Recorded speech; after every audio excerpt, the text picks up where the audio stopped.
Welcome, everyone. This is Michael Gibbs, and I'm the founder and CEO of Go Cloud Careers. And I'm here again, once again, to help you build your best cloud computing career. Perhaps you're looking for your first solution architect job, or your first cloud architect job, or your first enterprise architect job, or your first cloud engineer job. And I'm here to help you achieve those goals.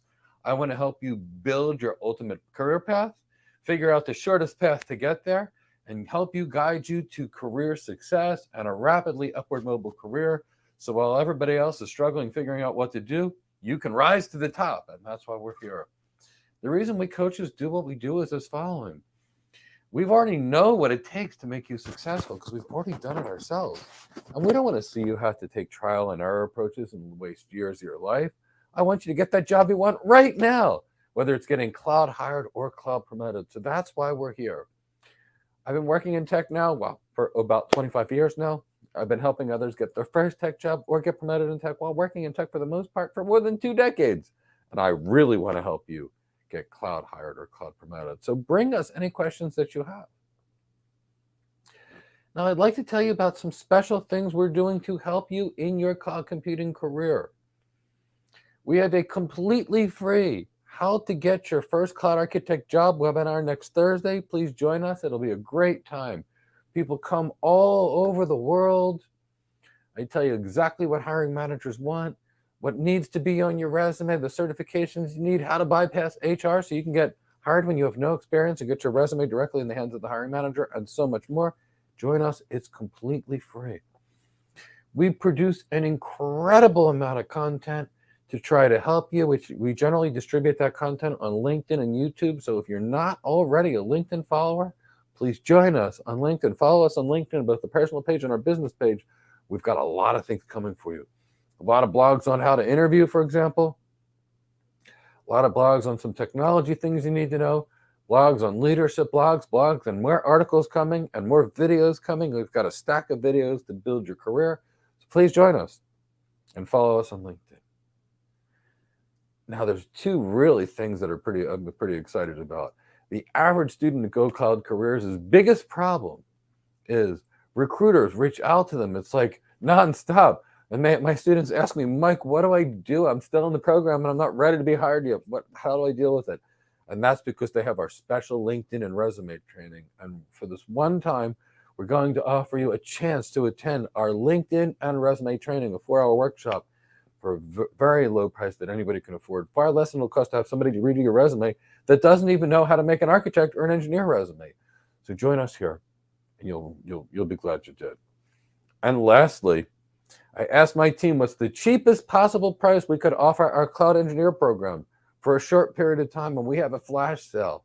So until I think it's Sunday, Chris, where it's 35% off of our cloud engineering program. So take advantage of it. This sale is going to go fast, and it won't come back for a very, very long time or never.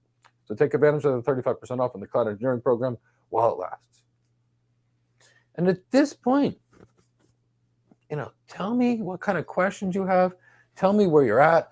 Apologies, my phone apparently is still beeping. I thought I actually put it on mute, but apparently not. And that's what happens when you get about as many thousands of messages as I do each day. This thing's just beep, beep, beep. But so please bring in your questions. But give me a hashtag cloud hire and tell me where you're at in the chat box. I'm in Port St. Lucie so far.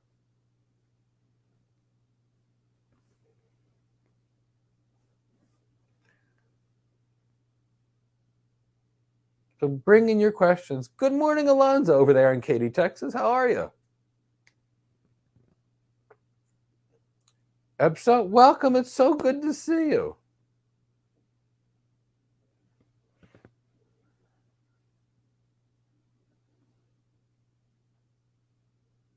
Win, hello, everyone. It's good to see you.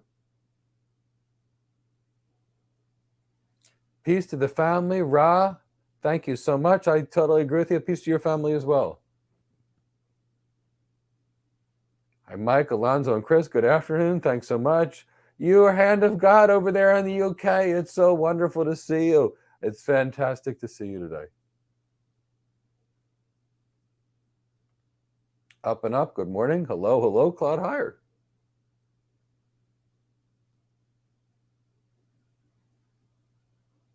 Style Plus, going to WGU for cloud computing program. Do you think this is a good option for someone with no experience or higher education? Style Plus, I recently took one of the graduates that went to WGU. We popped them in our program, and after about 6 months in our program, we got them their first cloud architect job. So I think it's a good start. I think the people at WGU are wonderful people, but here's what they do. A little of this, a little of this, a little of this, a little of this, a little of this, a little of this. It's a jack of all trades education, which really doesn't prepare you for any specific job. So my suggestion is if you're going to do that, go do it. And then when you're done that, figure out the job you want. And if it's a cloud architect job, get cloud architect training. If it's a cloud engineer job, get some cloud engineer training. Because what they do is what I like to call generic preparedness. And that's great. It's part of a well-rounded education. It's exactly the opposite of what we do. So Style Plus, our approach is, I'm going to teach you to be the master of your job. And everything we do is going to be 100% laser focused to get you your job. What they do is, provide a generic education, a little Linux, a little stuff on multiple clouds, but it's going to be different. It's a totally appropriate thing to do. Like I said, I take people out of that program and then I retrain them for cloud computing jobs based upon the kind they want.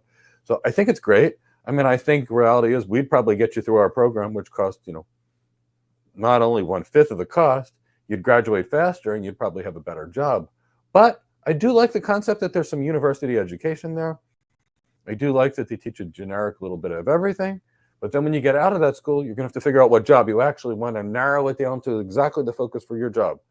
So you could just narrow the focus down right now, or you could go do that. And after that, there's there. But don't worry about your lack of experience. Daniel Bosu, hired by JP Morgan Chase as a solution architect. His last job was working at Nordstrom. Romanek Ivan Chamba's last job was serving food, and he's working at AWS after our program. Coyote was a college student working in AWS, now as a solution architect straight out of our program. Delroy Batt was working as an EMT, who's now a cloud security architect straight out of our program. Jennifer was a mental health tech, who's now a cloud architect straight out of our program. So Style Plus, don't worry about your lack of experience or higher education. In fact, Daniel Bosu didn't even graduate college. Didn't even graduate high school. And he's working as a cloud architect. And Delroy only had an associate degree. So, it's not the issue of your education. Education is secondary. My education is in medicine and business. Yeah. What matters is your ability to do the job, your competency, your communication skills, your leadership skills, your emotional intelligence. So Style Plus, if you actually tell me which cloud job you'd like, I can tell you if that's a good path or not. But you haven't really told me on the career that you're focused on. And the career of a cloud architect, for example, is totally different than the career of a cloud engineer. Totally different. Totally different. Keep that on the back of your mind. So find the job you want. And if you're going to do this as education, general education, great. WGU is affordable. So I have no problem with getting a degree from WGU, counting that as an affordability degree, which I love. It's not like a $100,000 degree where we still have to retrain the people afterwards anyway. So it's a good, generic, cost-effective education, not for profit, I believe. So I think it's good. I just think that after that, you're still going to need training in whichever cloud computing career you desire, because it's like any kind of college degree, a little of a lot of things to make you well-rounded. That's great, surviving in the wilderness. But in the real life work environment, being the master of your career versus being well-rounded generally helps you. That's my answer on that. I do think there's some good people there. I've spoken to them myself a couple of times. Kind of keep that in the back of your mind. And I do love that question, though. And Chris, go bring in the next one. Good morning, Eddie, over there. Alonzo, how good to see you. Chow in Dallas, always good to see you, Chow. Win, I knew with your name, Win, that you were from Vietnam, but yes, Vietnam and cloud hired. Mashaba's over there in Cape Town. He's so wonderful. Arturo Gonzalez, the cloud architect maker, gracias. And Abigail Mark, so good to see you, cloud hired. I hope Noni's doing good as well today. And Douglas G, cloud hired. And design percent and sell, that's exactly what we do as architects, Douglas. Exactly. Win, can you get a job as a security architect without any prior tech experience? Well, Win, Delroy Bat did, and he was one of our students. And so the answer is yes. Now, when the key is, whenever you get these jobs, it's not about your experience. It's about your competency. Now, I know HR puts down experience in a job description, but there's a reason for that. HR can't determine whether you're good, bad, or anywhere in between. So I've been doing this for 20 years. It sounds good and exciting, right? It does. It doesn't mean if it's right or wrong. So I always like to use this example, but it's pragmatic.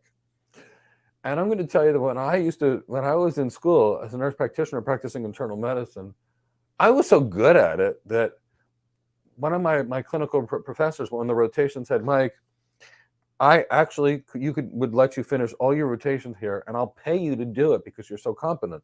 I didn't even have a license yet. And I was like, well, no, thank you. I want to work in a couple different environments to truly get my full rotations.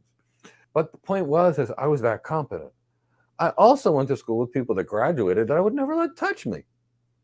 And I know doctors with 50 years experience that are completely incompetent, that kill people every single day due to their bad decisions. And I know doctors with zero experience that are still in school that are incredible. I know 12-year-old little girls that can that can hack into a major company. And people with 30 years experience and a PhD and 5 certifications that get beaten by the little 12-year-old little girls. With pigtails that are smiley and cute, holding a cat in their arm, saying, I hacked into the Pentagon. I'm exaggerating the concept, but not really. The point is competency matters most. Competency, or being great at your job. So we get people hired constantly as architects without experience, almost every day. But when you don't have experience, you got to be great. You got to have the right attitude, the right enthusiasm, the right passion, the right communication skills, the right leadership skills, the right presence, so they feel you in there, the right social skills, and sufficient technical competency where they feel that you can do the job. That's the secret to not having experience. To stand out on everything. So the reality is an interview, there's 2 things that we look for. And each thing is equal weighting. 50% is your ability to do the job, technical competency. But the other 50% is everything else. Your attitude, your energy, your enthusiasm, your passion, your communication skills, your emotional intelligence, your social skills, your executive presence, your CXO relevancy. Master that, because we can't compete on experience. Master that other 50%. Get to 80 or 90% on the technical competency. You average that together and you are a rock star on the interview. And that's why our students are getting hired and they're getting paid more than the average, because they're so good at what they do. They're laser focused on exactly their job. My graduates don't know anybody else's job at all.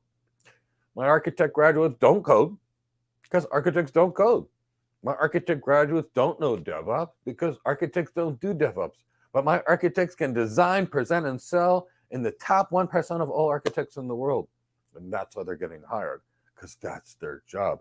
So yes, absolutely, you can get a job, a security architect job with no experience, but you got to be great. You got to be motivated. You got to be focused. And you've got to be able to go in there with a laser-like focus, like a sledgehammer, and show them you're the best, you're the right person for the job. And then you can do it. But it's not just get a couple of certifications to get hired. It's really master the job, master the career, master everything about the interview, and go out there and do it. And yes, absolutely you can. I've given you multiple examples, and you can do it. My students do it every single day.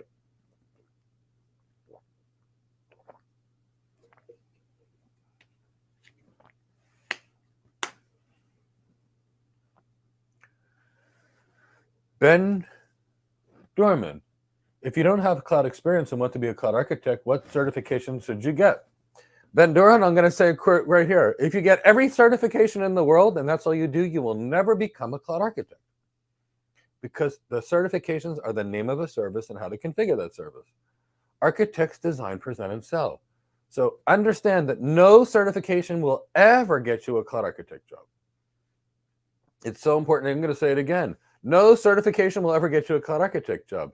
Actually, it's so important, I'm going to say it a third time. No certification will ever get you a cloud architect job. What will get you a cloud architect job is as follows. And Ben, I've gotten people that have gotten cloud architect jobs with 0 certifications. But I also know what it's like to have somebody that's 10x AWS certified that as soon as I see their resume, I toss it in the trash because I know they don't know architecture if they're 10x certified. So what matters is your knowledge to be a cloud architect is, do you know BGP? How to tune it, how to traffic engineer with it?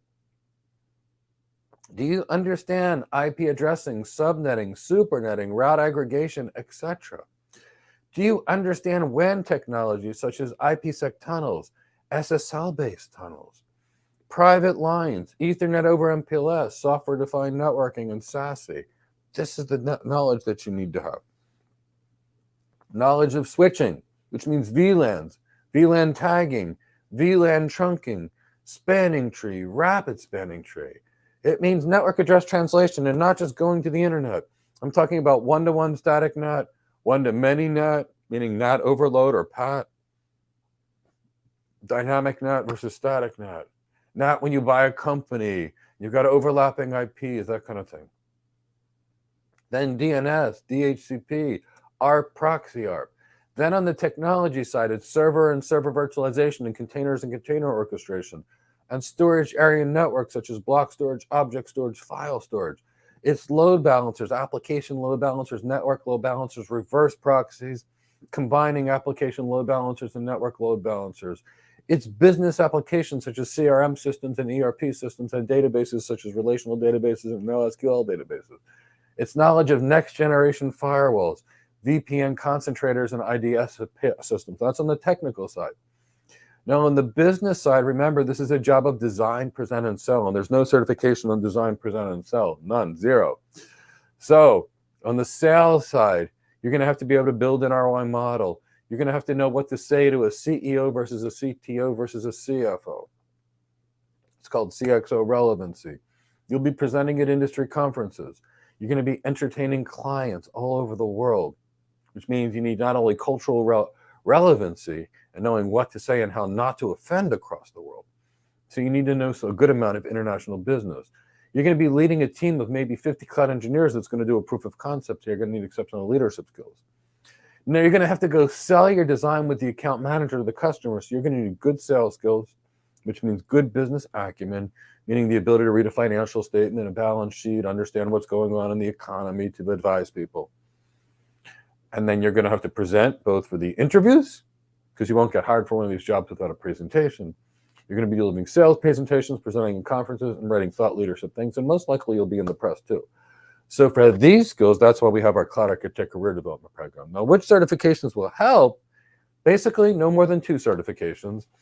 And the AWS Certified Solution Architect Professional or the Azure Certified Azure Solutions Architect Expert are about 5% of the knowledge you need. So I would recommend that because it'll help you get the interview, but nobody's going to hire you based on that. And then I typically like, if you've got an interest in networking, to see a Cisco Certified Network Professional because that gives you some dimension to you. Or I like to see a CISSP for people that are interested in security, for example. But 2 certifications, no more. Remember, Ben, architects are not engineers. Architects are digital transformation specialists. We are equal parts executive and equal parts technology professional. And that's why people that think they need to work for 10 years to become an architect, because certifications don't teach any of this, literally 0 of this. A certification is the name of a service and how to configure that service. We don't configure anything. And we can't use those silly names of the services that the marketing departments make anyway, because our customers won't actually understand us. So kind of keep that in the back of your mind. So the certifications won't get you there. A course like ours will, or you could do an MBA program plus learn all those things we talked about. That could get you there as well, but you're not going to get there with certifications. This is not a certification job. And that's why this job pays so much. That's why a good cloud architect or a solution architect earns more than a doctor. They earn more than a lawyer. I mean, in the beginning, these roles are about $150,000 to $175,000 a year. But with experience and a lot of business acumen, they can be $400,000 plus jobs too. And that's why these jobs are not certification jobs. If they were, everybody would be able to be one. And you can be one easily, Ben, but you got to have the right skills, and they are not covered in certifications. That's the key issue. They're not covered in certifications. But it's a great question. Chris or Chow, who's ever behind the scenes, you can go to the next one. Collins, Cloud President Mike Collins, that's so nice, and thank you so much. Collins, you've come so far so fast, and it's an honor to be working with you.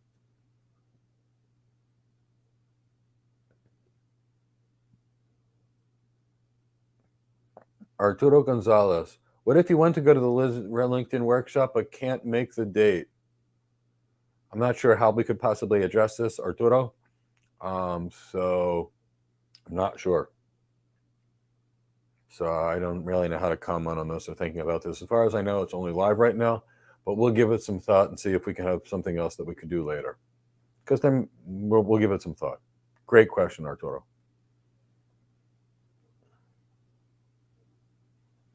So let's talk about this resume workshop for a little bit, since you asked the question. You know, our students, literally speaking, get bombarded with recruiters reaching out to them. And there's a couple of reasons why. If you have the wrong brand, meaning you want to be an architect, like a solution architect, but you have all these maintenance things and engineering things on your resume, nobody's going to hire you because they're going to see something other than what they're looking for. There's a certain thing that needs to be on your resume to prove that you're a cloud architect versus a cloud engineer. And what's on your resume, and also much important, what's not on your resume is equally important. Your resume should be designed, and we'll teach you how to do this, to show off your strengths during the interview and hide your weaknesses so you don't get asked things that are not your strengths. Your resume is an advertisement about why the world should reach out to you, but also your resume is something that's going to guide the interview if you do it correctly. Your resume, for example, needs to definitively show your career. Your resume needs to be read, and you need to encourage the resume reader to read it. If there is an applicant tracking system, you need to be able to get past that. But mostly, Arturo, the resume needs to be bait, and it needs to be the right bait. For example, if I wanted to go fishing and I used the wrong bait, I'm going to catch the wrong kind of fish. And 90% of what we see is the wrong resume. And what happens is somebody wants to go to be an architect, and they get sent on these weird interviews, and they get asked about all these deep engineering questions because they're showing the world they're an engineer, not an architect. And they get brought in for the wrong kind of interviews, and they don't pass them anyway. Our students go on the right interviews because their skills and their brand is so laser focused that when people reach out to them, they say, I have a job for you. Are you interested? I actually, Arturo, had one student last week that was reached out to by the CEO of a Big Four consulting firm. And they asked him, exactly what kind of job are you looking for and where will you live so we can find something for you? Based upon his LinkedIn profile. Now, he's mastered LinkedIn. He was good, and we made him great. But that's what we're going to try and teach you, how your resume will sell you to get you that interview. Now, the resume in itself is only going to get you an interview, but can't get hard without the interview. So this is going to be a resume to really help you get interviewed. And I'm not sure how we can address the hourly thing. We'll think about it. We'll think about it. Chris, if you want to go to the next one.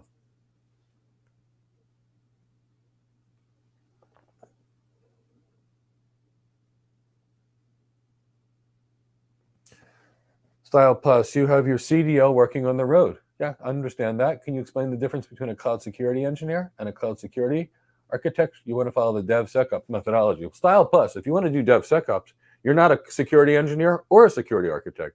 You're a DevSecOps person, which is a totally different career, which is basically a DevOps person that knows a little bit about security. So I'll give you, you're now talking three careers. A cloud security architect is someone that designs the security solution. They design the security policy. They design what the end-to-end system's like. What are your DMZs going to look like? What are your firewall strategy going to look like? What type of authentication systems are you using? What's the encryption strategy going to be? How do we train our users for anti-phishing or anti-malware campaign Style Plus? what kind of data loss prevention strategy? What is the security policy going to look like? That's the architect. As architects, we never touch the technology ever. We design it, present it, and sell it. Now, the cloud security engineer is going to be working on little pieces of that. They're going to be configuring the firewalls. They're going to be configuring the access list. They're going to be hands-on. Architect's a business executive that understands security. Engineer's the person that builds it. DevSecOps is a completely different career. And for that, you better be a software developer first, then a DevOps engineer second, and then learn a little bit of security because it's more about securing things. DevSecOps is not security. And it's a completely different career that I don't even know if it'll even exist 6 months from now or 2 years from now. It may not. But security engineers will, security architects will. And if you want to be a DevOps engineer first, this is where, one of those multiple year degree programs that teach you generic things would be okay. And then after that, then you need to learn how to become a DevOps engineer. And then after that, you could learn some DevSecOps and Style Plus. You can do all of this and earn less than you ever would as a cloud security engineer, as a kind of cloud security architect. So my strong recommendation is that you look into the cloud security architect world or the cloud security engineer world. DevOps has just a methodology, and it's not part of either one of those careers. It's a totally separate career on its own.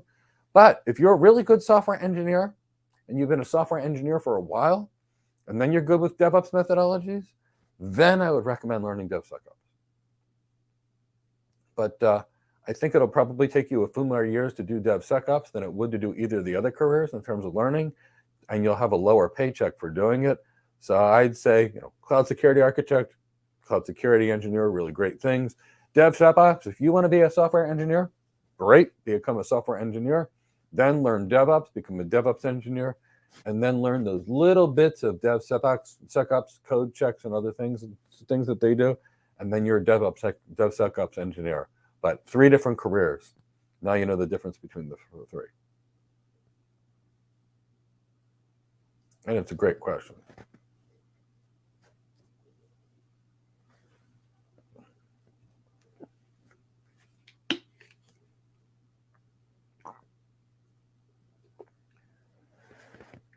And to God, peace to the family. Didn't realize you were live on YouTube as well. Only got a notification from Twitch. Glad to be here with you from work. I hope you are all doing great. And oh God, if you can hit that notification bell on YouTube, you'll be notified. That's what happens. So please hit the bell. Actually, everybody here, please subscribe and hit the bell. And that way you'll actually get to know, because subscribing, you won't get the notifications, at least not with YouTube. But we're going to be here so much more. And God, this afternoon, we've got some interview training, so please join us for this. It's going to be 4 hours of live interview training. It's going to be all kinds of fun. Going to be a great learning experience. And we're thrilled to see you, by the way. We really are. Always love when you show up. So happy you're here. We're all doing great around here. Although I will say this, it's been a unique day. Last night I was looking for my cat, and I saw her meowing on my neighbor's roof, like 30 feet in the air. Somehow I called the fire department, and before I got off the phone with the fire department, the cat jumped off the roof and somehow was rubbing up against my leg. I don't know how it happened. It terrified me. So it's been a good day so far, but that was a little scary yesterday night before I went to sleep. But cat's back and life is good. So all's doing great, and we're super thrilled to see you. But please, everybody, subscribe and hit the bell. And that way you'll be informed of new videos and new things when they occur. Chris or Chow, or who's ever behind the scenes today, please go to the next one. Collins, clear my head on Direct Connect. Is it a physical wire or only a switch to the cloud? So Collins, this is sort of a career one, but we'll sort of that. So in general, a private line is a wire, just a wire between point A and point B. Now in today's world, for the last 15 to 20 years, we've been using cloud-based technologies. So they're typically what's called the pseudo wire, where we pass Ethernet signaling over an IP or an MPLS switch network. But it's, in any case, a private line is a wire. Now, with the direct connection, it's not exactly a wire, because what happens is we basically get a private line or a wire between us and a direct connection facility, which is basically a point of presence where lots of internet service providers are there. Now, in that same facility, there's a high-speed there are high-speed connections back to the AWS network. So what happens is we get a connection to the point of presence. We've got our router in the point of presence, our router in the location. So we connect from our data center to the point of presence location. And then AWS has their stuff in the same point of presence location and links back. So we get a connection to the point of presence location. We then apply for what's called a letter of authorization, which basically is permission to connect a wire from this switch to this switch. And then our traffic is backhauled via layer 2, separated by VLANs, segmented by VLANs, all the way back to the AWS network. So normally speaking, it would be a wire. Now, in between the wires, there's usually lots of switches. That's why Frame Relay was a cloud, because you couldn't see what was going on. ISDN was a cloud because you couldn't see what was going on. ATM was a cloud because you couldn't see what was going on. RFC 2547 BGP cloud was a cloud because you couldn't see what was going on. And then VPLS was another cloud where you couldn't see what was going on, just like the Martini tunnels, etc. So now you know exactly what it is. Great questions. Great question, Collins.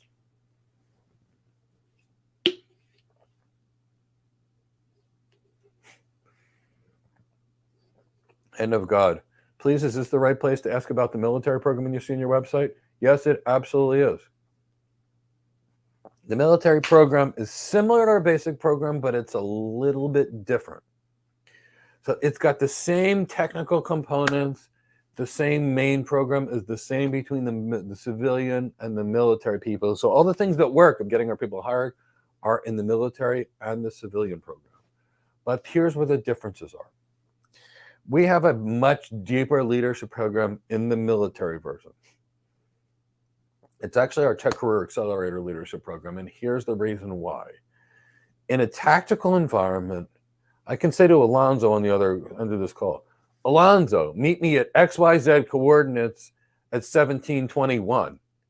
And he'll say, Roger that, and meet me at those coordinates at 1721, 100 hours. The plan is he'll do that. And in an emergency, I can say, Alonzo, position yourself there. And he'll do that. It's called command and control. But I can't do that to Alonzo every day. He'll quit within a week. He'll do it in an emergency, but I can't do it all the time. So the military, for example, that uses command and control leadership works there. But in the civilian world, sometimes we need an affiliative leadership style. Sometimes we use another kind of leadership style. So we have the same technical program, but a different leadership program. The kind of program that's necessary to transition military leaders into civilian leaders. Now, hand of God, there's also one additional section. So in all of our programs, we have an emotional intelligence section. And in all of our programs, in our emotional intelligence section, not only do we train the traditional emotional intelligence things like a Daniel Goleman would do, but emotional intelligence is about controlling your emotions as well as managing others' emotions. So in all of our programs, we have traditional emotional intelligence training, some meditation training, and some yoga training, and some cognitive behavior therapy training, because it teaches you to control your emotions. Now, what we're talking about here is certain types of pranayama that are being used by Navy SEALs, by Olympic athletes, and the tactical community. In fact, Colonel David Grossman in the Army wrote a lot about the tactical breathing, which we use in all of our programs. But in the military or veterans program, we also understand that we need more. We understand that if you've carried around an 80-pound ruck and you've carried body armor and 13 magazines and your M4 or your M16 or an M110 for a sniper or a spotter, you're carrying around a lot of load. Now, if you're carrying around, upwards in certain cases of close to 100 kilos of load, 50 to 100 kilos of load, and you're force marching 20 kilometers a day in and day out, and you're getting in crazy positions, you're going to get injuries. So we've got an extensive program in here with a lot more yoga to try and heal those old injuries, and a lot more meditation for our soldiers. So same great program with a more sophisticated, comprehensive leadership program, and a more comprehensive, mental toughness, anti-PTSD, anti-anxiety, program to really give our warriors what they need to transition back into civilian life. We're very excited about this program. We've been featured in numerous magazines already about this program. And I am so happy to try and create a program to take care of our heroes. The reality is almost every one of our graduates earns more than $100,000 a year. Normal range is between $120,000 and $275,000 a year. And I believe strongly that no veteran should ever leave their service and not have at least a six-figure job waiting for them. And that's why we worked so hard to put together a program like this for our veterans. And we're very proud of it. So hand to God, thank you for your question. If you've got more questions, I'd love to answer them.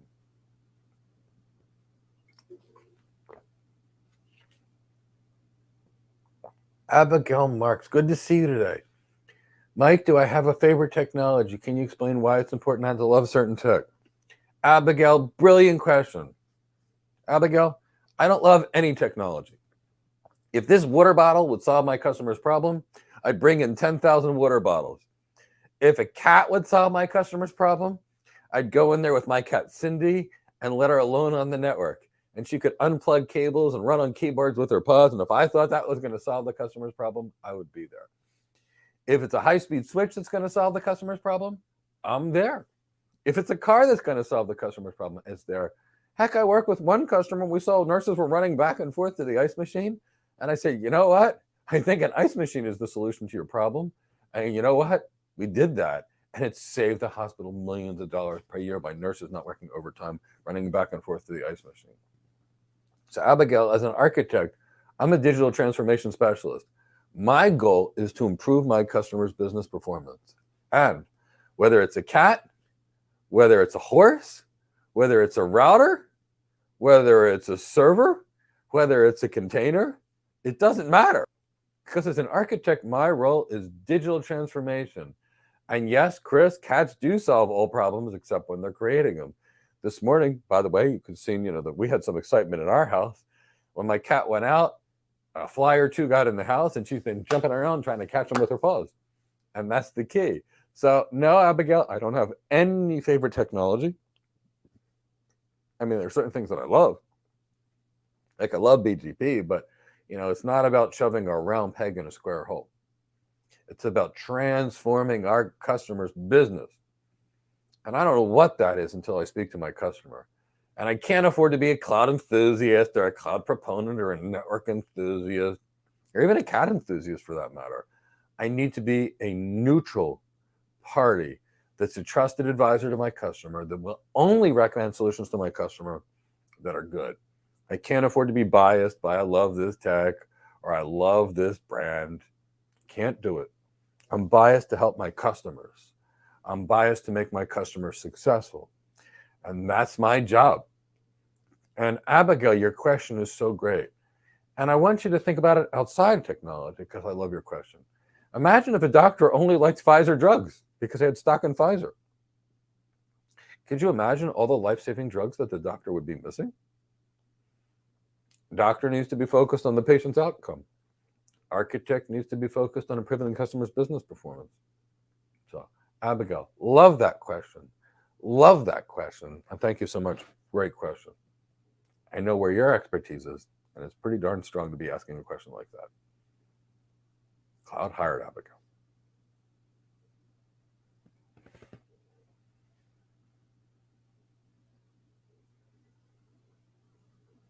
Claudia, thank you for all the content you give for free. How did I start my tech career? Oh, Claudia, this is a funny story, actually.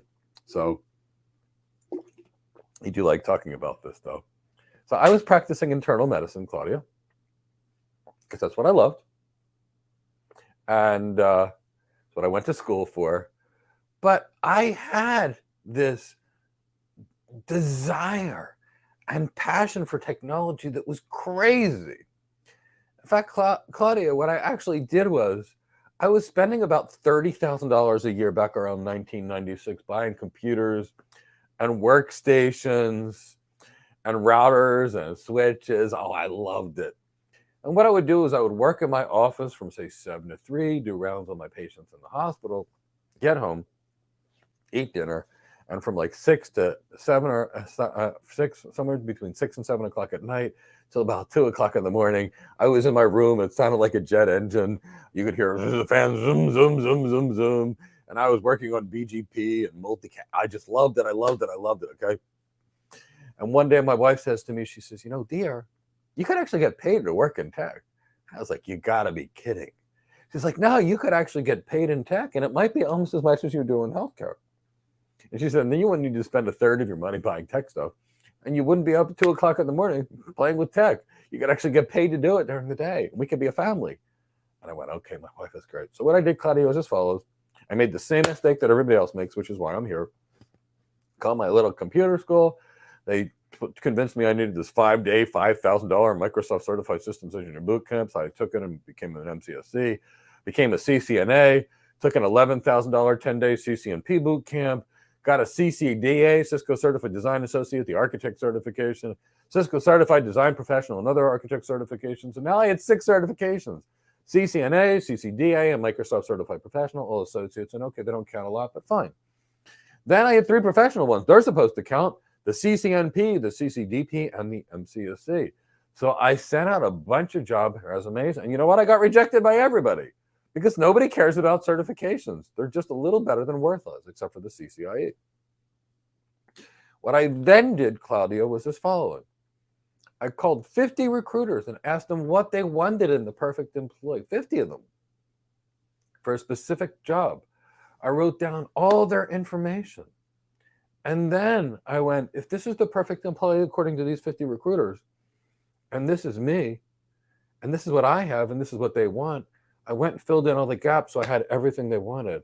And then, Claudia, I went on my first interview to be a network engineer, and I got hired as a senior network engineer, not even a network engineer, because the hiring manager said to me, oh my God, Mike, you told me you've never worked in tech, and you're already better than 2/3 of my staff. You're going to be a senior network engineer. And within a couple of months, I was the lead architect for the most critical team at the world's largest internet service provider. So what I did is I learned how to be what exactly the hiring manager wanted. I became exactly what the hiring manager wanted.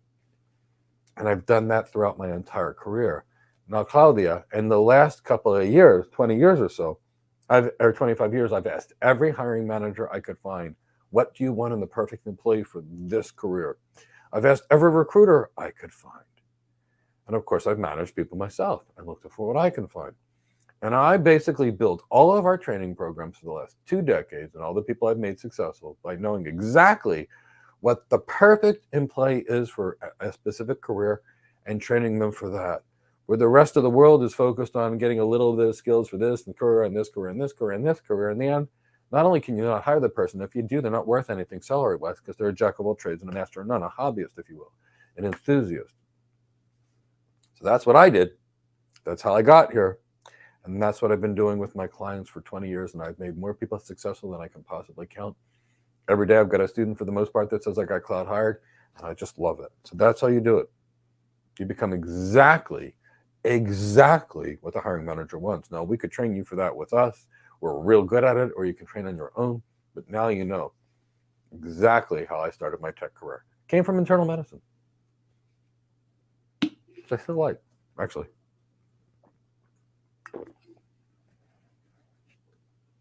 Chris or Chow or whoever's behind the scenes.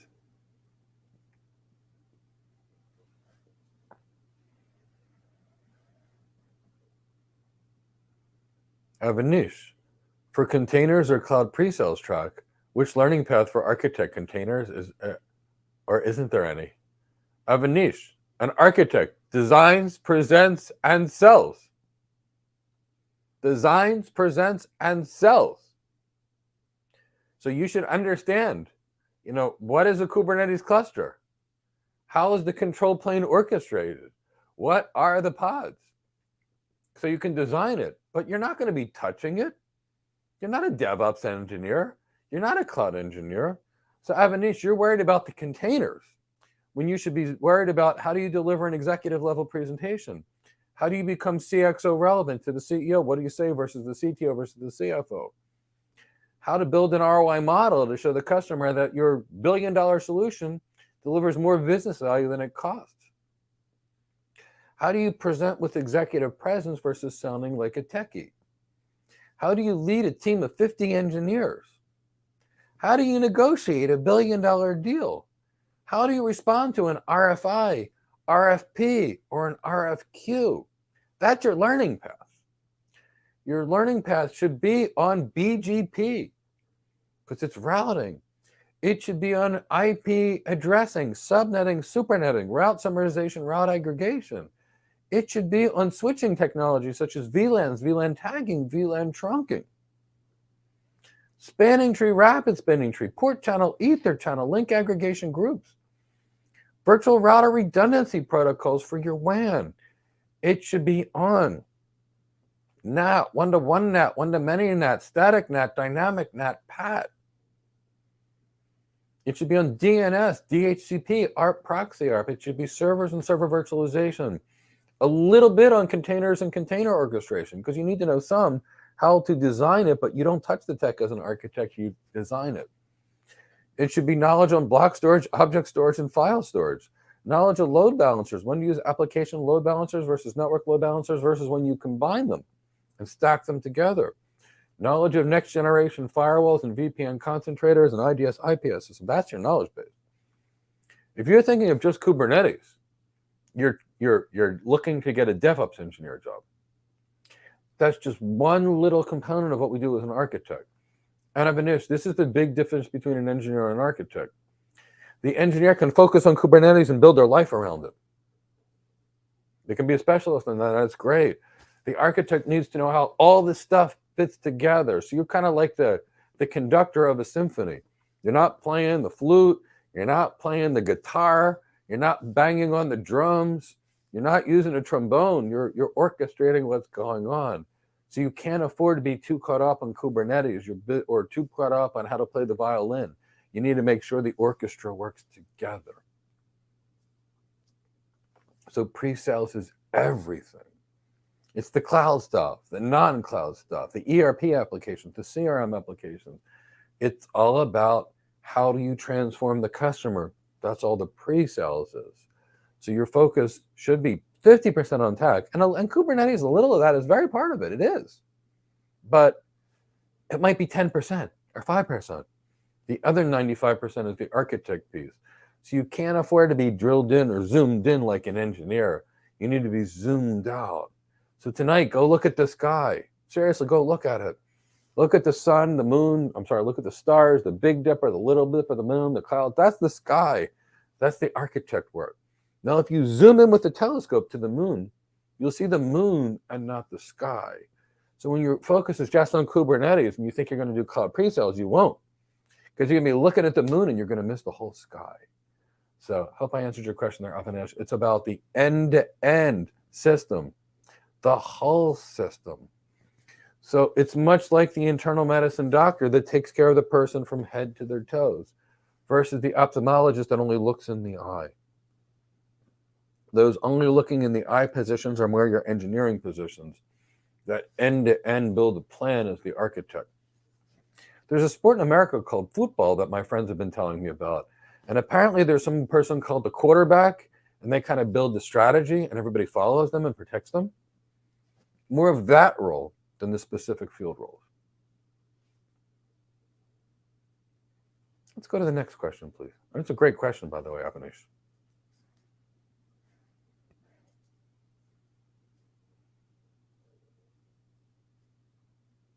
Mashaba, what are some questions that one could ask that will make one appear like a thought leader or an industry leader?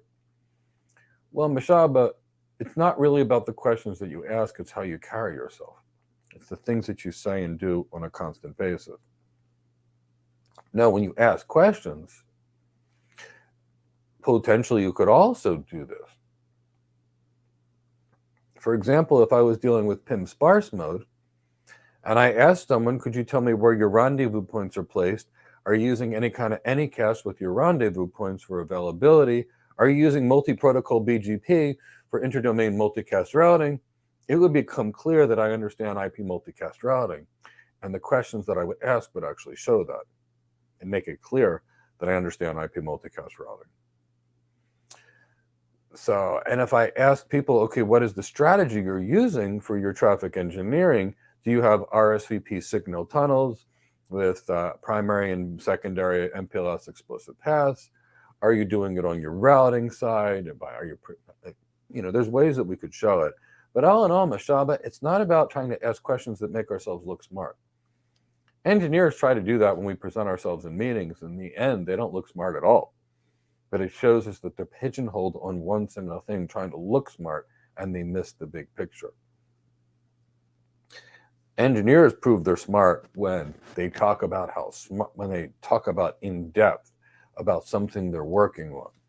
I'm going to optimize this routing by leaking a more specific subnet on this link, leaking a more specific subnet on this link.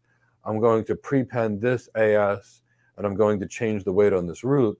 I'm going to have a community come in, match this community, and then based upon the community, I'm going to set up an IBGP policy. That's how the engineer makes themselves look smart, by showing how to do it and proving they're smart, as opposed to like delivering a meeting and trying to ask a question to look really smart. And in the end, the hiring manager or the managers and the VPs and CEOs are like, why is this person asking this question? So it's not about asking questions to look smart. It's showing that you're smart by doing the job, not telling people that you're smart. Doing it. Doing the job. That's how we do it. But it's a great question, Mashaba. Especially from technology people. People that have been in tech for a while just feel like they're going to ask a question and look smart. I don't tell anybody I'm smart. I don't know if I'm smart or not. I show my customers that I can make them successful. It's clear by what I tell them that I'm very competent. It's clear by what I tell them that I know what I'm doing. And I can give a track record of customers that I've made better. So I don't like to tell people my capabilities.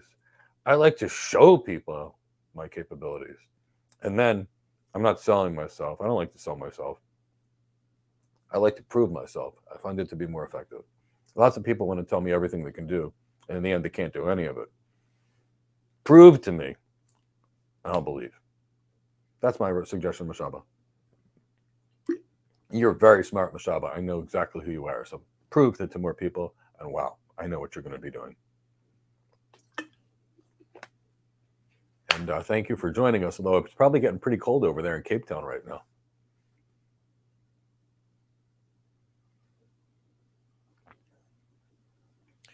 Win. What book should I read to learn security from step one? Man, there's no book that's going to teach you security from step one. It's a combination of 40 or 50 or 100 books that you're going to read together that's going to teach you security. There is no single source of anything. Now, I would read all the RFCs that explain IP packets, which you can find from the Internet Engineering Task Force. You have to learn about operating system vulnerabilities. I don't actually know which security career you want, but you're going to have to learn about anti-malware things and you're going to have to learn about anti-phishing and anti-social engineering things, which are going to be in other books. You're going to have to learn networking, because in networking, you're going to be filtering packets. You're going to have to be looking at firewalls and intrusion detection and intrusion prevention strategies, but you're not going to. So, I mean, there's no one book. So I'd say there's a few hundred books that you could read. So the question is, what kind of security you're trying to learn with? Because there's all different kinds of security. I will tell you there's a really good introductory level book, which is the CISSP exam book, but that won't teach you very minimal. But what you could use that book, and then when you get to the first chapter and they give you a high level fluff about some stuff, you could then go research everything that they gave you some high level fluff on and become really, really good at it, and then go to the next one, and then go to the next one, and then go to the next one. That you could do. Or you could take a course like ours, and we'll train you. But there's no one book that I could tell you. And that's the thing, Win. There's no one book for any of this. And there can't be. I'm going to pay $200,000 a year plus to a cloud security architect. It's not like they can just read one book. I mean, seriously, do you think even this is a pharmacology book that I had, which was one of my 5 pharmacology textbooks that we used in school.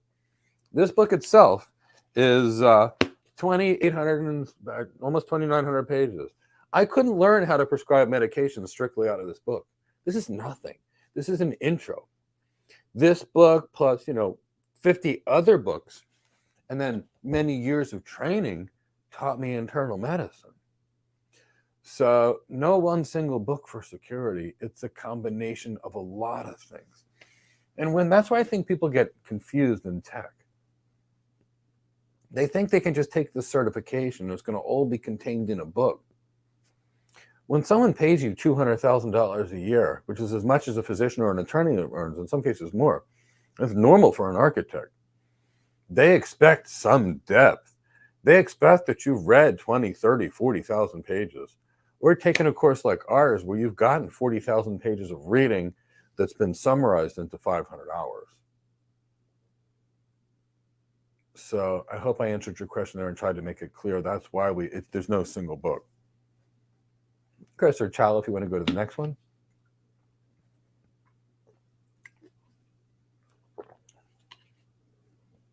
Style Plus. Oh, wow, you have a lot to learn. So which do you think will be more prominent in the future? Security architect or security engineer? Style Plus, you need both, and they'll never go away. Architects like me design the system. Engineers go build the system. Now, Style Plus, I'm going to tell you the following. There's always much higher pay for the people that design the systems than the people that build them.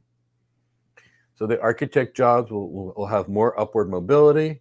They will pay substantially more, and they will put you in a position to become chief information officers, chief technology officers, and those kind of things, or chief information security officers, because they marry the business on the technology side. But Style Plus, the architect jobs are good for people like me that like to talk to people, design things, present at conferences, work booths at conferences, and sell. The engineer is the person that implements the design that the architect created, implements it or builds it. They implement it, okay? So there's going to be more engineering jobs. Now, engineering jobs are going to pay less because they're not bringing in money in. But engineering jobs are wonderful still. And architects like me are nothing without the engineers. I'm going to say we're nothing. I can make the most beautiful blueprints in the world, write the most pretty documents, and negotiate the best deals as an architect. But if there's no engineer to build it in the end, there's nothing. Nothing.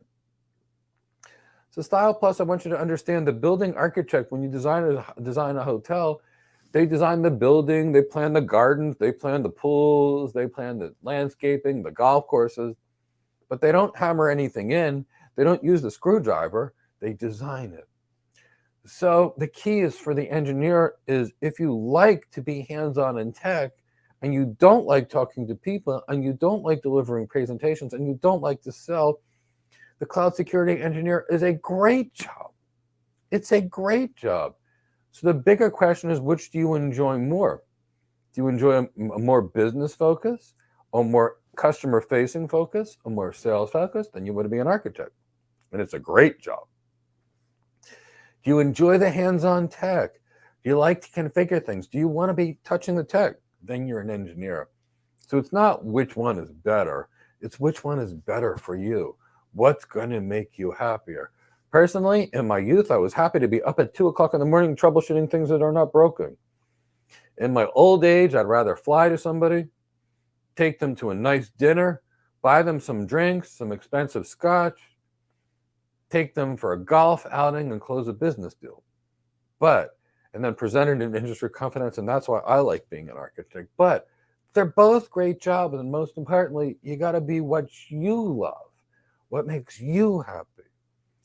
As Mark Twain said, make your vacation, and I'm not sure if you're American, so holiday, your vocation, which means your job, and you'll never work a day in your life. When I left internal medicine for tech, I put in long hours, but it's never been work because I loved it. So kind of keep that in the back of your mind.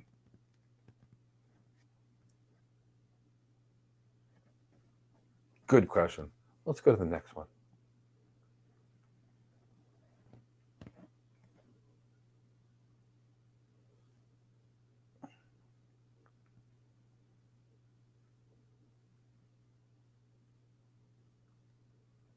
So I've just subscribed. Your videos are great, to the point, and gives not only the answer to specific questions, but the reasoning why. Psalm, that's the reason why we do this. For the architects, we don't touch the tech, but we need to understand how it works in order to design it. So Siam, thank you so much. It's a very cool last name you actually have. Very, very cool. And thank you for your kind words.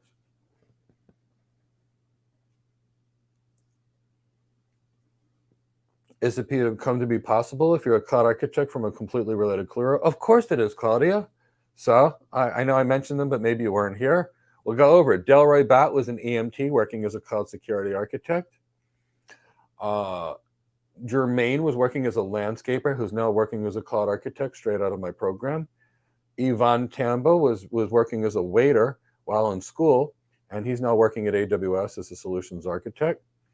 We had Coyote, who was a college student who's now working as a solutions architect. I recently had one of my students, and she was working in customer service, and she just got a cloud architect job. We can't mention her name yet because she's worried, but she's recently, she's done her background check. I recently had a behavioral health tech that just hired as a cloud solution architect. I had Daniel Bosa, who didn't even graduate high school, who's now working at JP Morgan Chase as a cloud architect, and his last job was selling shoes at Nordstrom.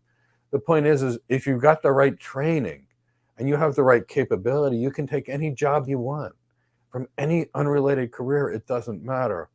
Claudia, I was not born knowing how to practice medicine.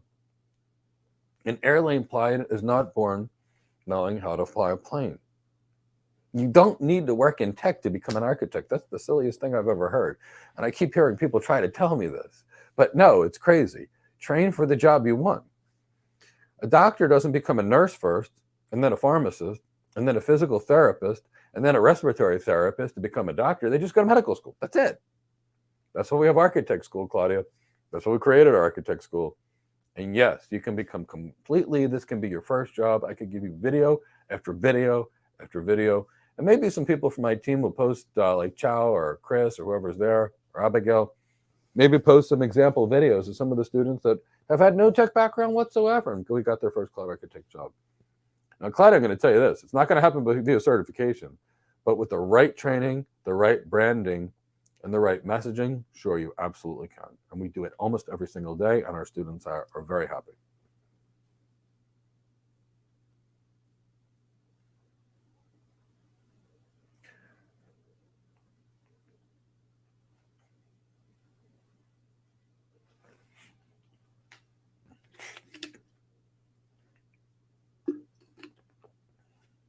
So plus, why you have a lot to learn. You leave DevOps alone, then I have SWE. I don't know what that means.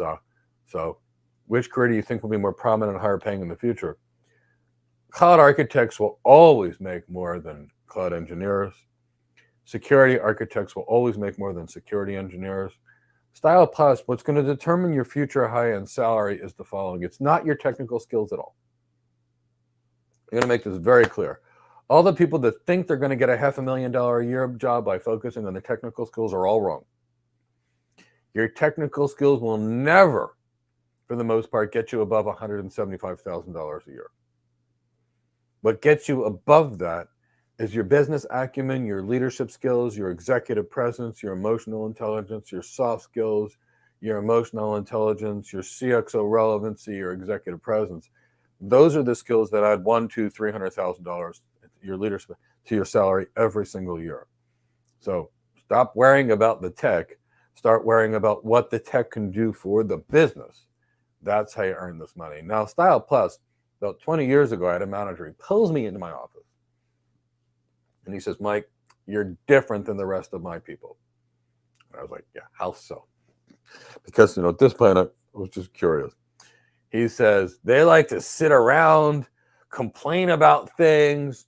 They're cranky and they want to be all techie. He said, you go to the customer site, you entertain your clients. The clients love you. They're always telling me how great they are. While your peers are complaining you don't come to the office, you're actually going to the customer.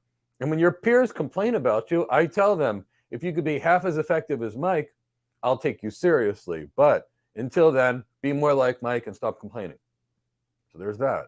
And when my managers took me in the room, he said, "Do you know the difference between a $150,000 sales engineer like you and a $300,000 enterprise architect or a $300,000 distinguished engineer?" And I was like, "Tell me, tell me, tell me." And he says, "Mike," he said, "it's not the tech." He said, "It's your emotional intelligence. It's the impact you can make on your customers. It's your business acumen. It's your leadership skills. It's your sales skills. It's your executive presence, your executive writing, the ability to relate to a CEO versus a CFO versus a CTO, improving your impact, building a business case to show the customer why they need to purchase technology that they have no budget for." He said, "You do that, you will be a wonderful distinguished engineer or enterprise architect, whichever you want. And you'll be earning that." Well, $250,000 of education later, and total between what companies paid for and me, training classes, I was that super high-end architect. And the point being is everybody's so focused on the wrong things. Style Plus, if I told you that individuals with greater levels of emotional intelligence on average earn $30,000 more per year than their competition, well, 29,600. And if I told you on average, people that have better soft skills earn 30% more than their competition. So now you got a job like a cloud architect with the average salary of $160,000 a year. And instead of focusing on all this tech stuff, you focus on your soft skills, which can give you a $50,000 raise, and your emotional intelligence, which on average gives you a $30,000 raise. That's $80,000 a year right there. Over the course of 30 years, that's $2.4 million minimum. Over not focusing on the tech and focusing on your transformation skills. So Style Plus, whichever you like, engineering or architecture, train your high value skills. And then no matter what job, you'll earn more. So that's the recommendation I have for you. That's the recommendation. But no matter what, you can earn money either. You'll obviously earn more as an architect than an engineer, but you can earn money at either. Just do what you love. Because you can't do what you don't love, you'll be miserable. And if you do what you love, you'll be passionate about learning, and you'll get better, and you'll have the right energy, and you'll get promoted. But if you do what you hate, you'll be miserable. And if you're miserable, the company will see you as miserable, and that'll be the death of your career. So do what you love and be happy. Great question, Style Plus. I really love your questions.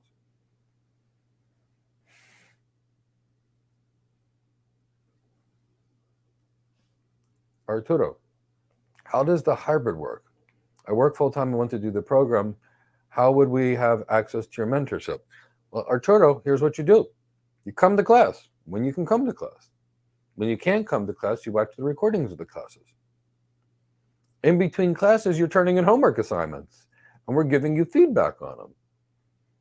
And then when people have questions, they can submit questions via Slack, and they get answers. So there's not just me, there's an entire team that works for Go Cloud Careers of experts. I mean, experts. And not only the experts on my team, there's a community that's global that gets together, supports each other, builds clouds together, does projects together. I mean, seriously, we've got an incredible community. But you'll be fine. We've got students that can't attend live classes that do the basic program. We've got students that do the main program where they come in. I always recommend the live if you can, and that way we can talk to you. We can put you on the spot in class. I can make you design things. And, Arturo, you may not be able to attend all the live classes. You may only be able to attend 30 minutes of a live class. Pop in for 30 minutes, ask some questions, participate, and then watch the remaining part when you get home. You'll be fine. Our students are doing great in this program. Most work full-time, some don't. Many come from outside of tech, some come from tech. Doesn't matter, we know how to work with them. People that have a big tech background, we have to transform them into an architect. People that don't have a tech background, we train them to be an architect. We love what we do, Arturo. We'd love to work with you, and we can help you. We know we can help you. If you do our program and do the work, you'll be very successful in your career. So, love to work with you. But you can reach us in any of those ways.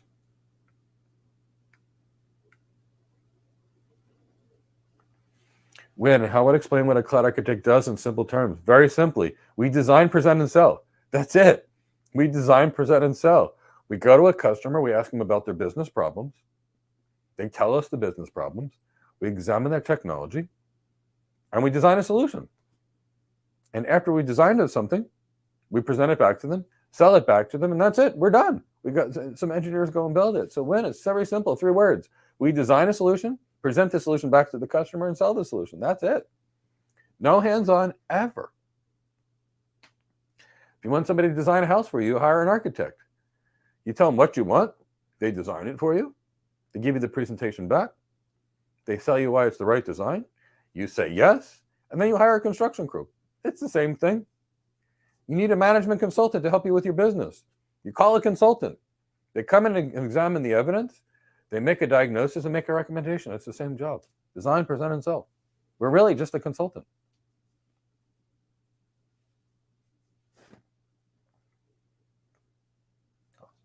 Where is the cloud situated? Oh, this is funny. Is it a space buried in the ground? And if so, any of them mentioned how are they secured from a physical cloud? Collins, the cloud is nothing new. It's just a data center and a network. So here's what goes on. You're going to have big buildings called data centers, the same as we've had for the last 30 years, 40 years. Inside these giant buildings are real servers, real storage area networks, physical load balancers, physical firewalls, physical routers, physical switches, the same data centers that have existed for 30 years. Big buildings. Some buildings are underground, some are in skyscrapers, some are in parts of the world where it's cold. Microsoft's even trying some under the ocean. It's just a building filled with computers. Now, the only difference between any building that's a data center and a cloud is the following. In the data center, which has been a hyper-converged cloud for the last 20 years with VMware, it's all run by VMware for the most part. And the cloud is run by the cloud provider. It's the same data center. So normally in a data center, we've got our servers, systems, whatever, and we manage it. On the cloud, we're renting somebody else's data center. That's it. We're just renting somebody else's data center. Nothing else. And then they virtualize it.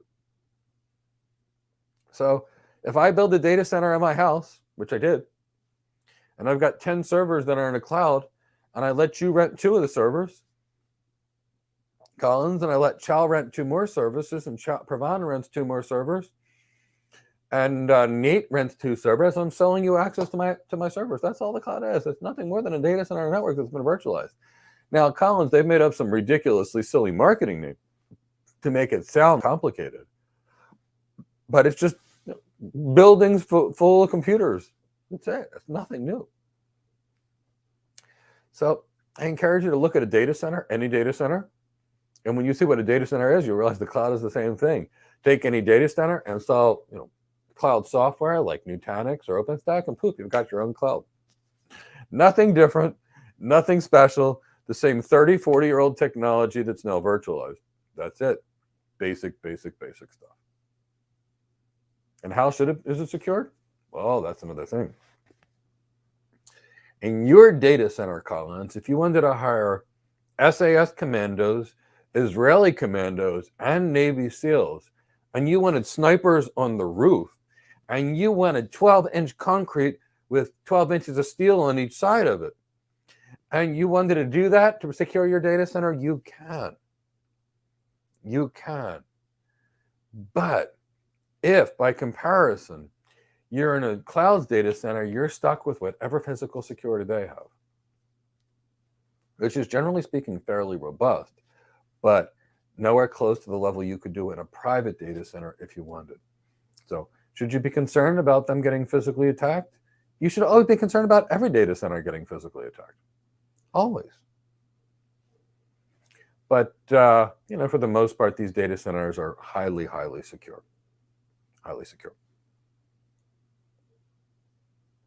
But they won't tell you how they're secured. And if you're a special environment and you need critical security, then you need to be on a special cloud that's got higher levels of security as well. Great question there, Collins. Excellent question. Let's bring in the next one.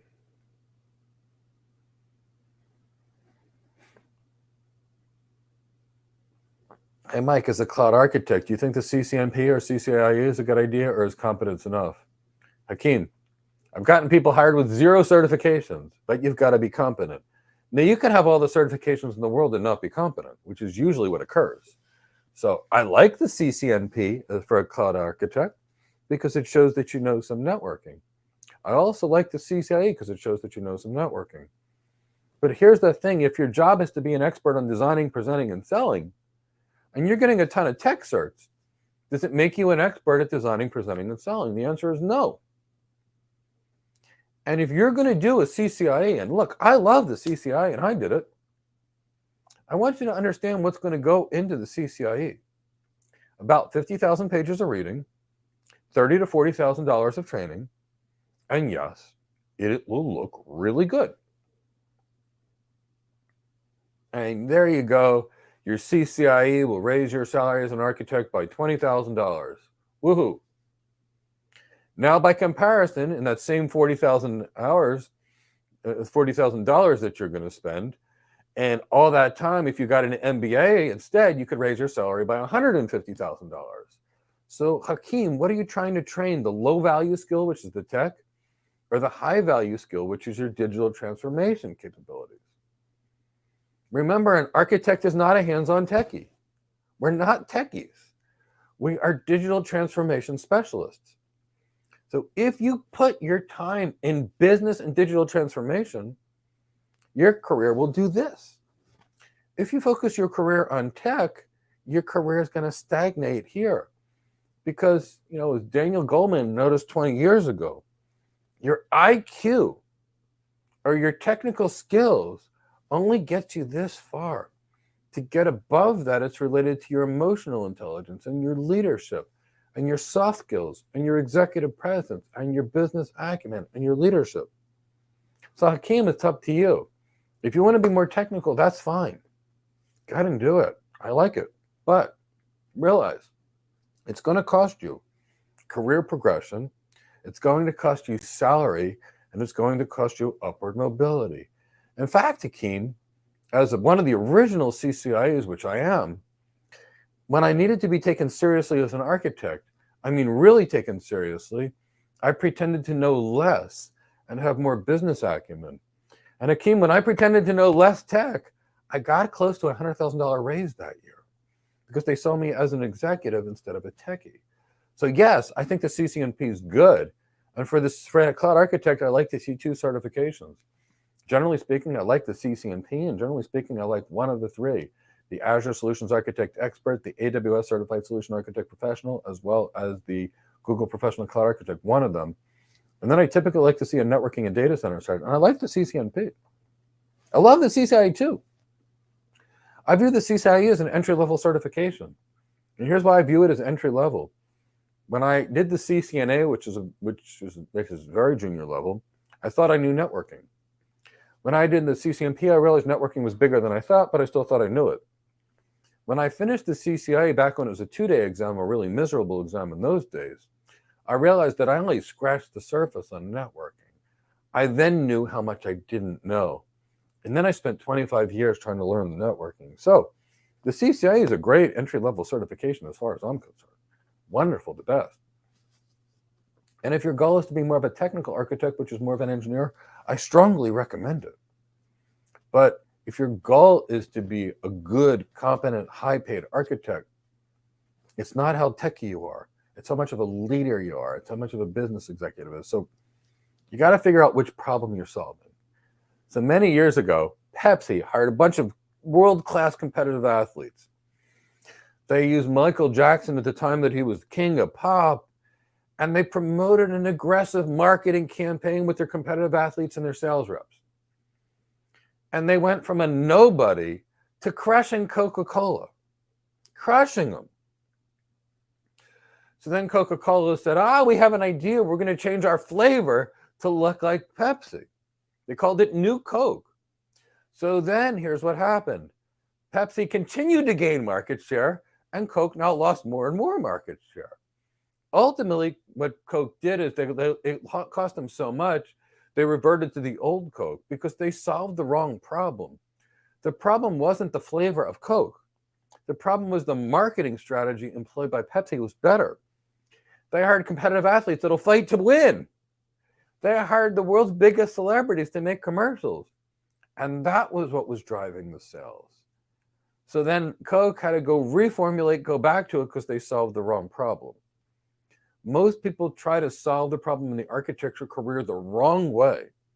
They try to get more tech when they should be trying to get more business. So, Keen, business, business, business, business, business. If you can't transform the business, you are not an architect. You're an engineer. An engineer is an expert technical builder. An architect is a systems designer.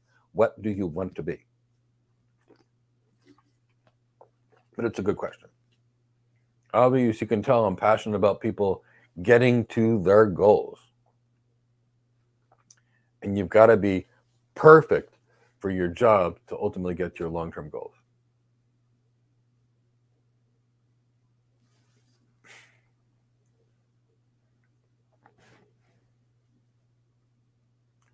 Sorry if you asked too many questions. I'm glad you're asking these questions. I really appreciate your time answering those. Can I explain the different security architect paths? There's one security architect. They design a means to secure the environment. There's no security architect paths. There's different security jobs. There's offensive security engineers, defensive security engineers, security architects, but this is a security architect. It's one person. It's one path. You be the person that designs the end-to-end security for the company. That's it. So there's not different security architect paths. There's just one. There's different engineering jobs, but architect is design, present, and sell. There's just one. So if you're asking architect paths, there's just one. Become a security architect. Solve people's security. Keep them secure by determining what is the appropriate security technologies to use to mitigate that customer's business needs. That's it. And doing it at a cost that makes sure that you're not spending too much to protect an asset that's not worth it. So if you've got a deeper, real question, and what I mean by a question or something that I can actually answer or sink my teeth into, I can help you. But cloud architect designs, presents, and sells end-to-end solution. Security architect designs end-to-end solution for the security. That's it. Chris, go to the next one, or Chow. There's just nothing for me to answer here. Josh, what are some of the business knowledge cloud architects should know to help them understand the company's considerations when migrating to the cloud? Basically, how do you get your point across to the CFO? Josh, you're worried about the CFO. You got to be worried about the CEO and the CFO and the CIO and the CTO, which means you must be able to read a balance sheet. You must be able to read a financial statement. You must know exactly what to say to the CFO versus the CEO versus the CTO, which means CFO relevancy. You must be able to build a business case. You must be able to show the customer that the expected value of the opportunity that you're giving them is greater than the cost, which means financial modeling. You will need to be able to evaluate their weighted average cost of capital to determine the rent versus buy decision, because it may be much cheaper for them to build their own cloud than it is to use a public cloud. And you're going to have to be able to build the business case around that. So it's not just a little bit of business, Josh. It's a lot of business. You're going to need to be able to lead a team of 50 plus people. You're going to need to be able to negotiate a business deal of at least $1 billion, because we're going to be doing this in our lives. I know I did. You're going to need to know how to sell based upon a business case, based upon showing the value of the solution. You're going, Josh, to have to be able to quantify the scope of a business problem. So, for example, when a customer has 300,000 users and you're proposing a security solution, you need to show them that what their actual annual risk is to security.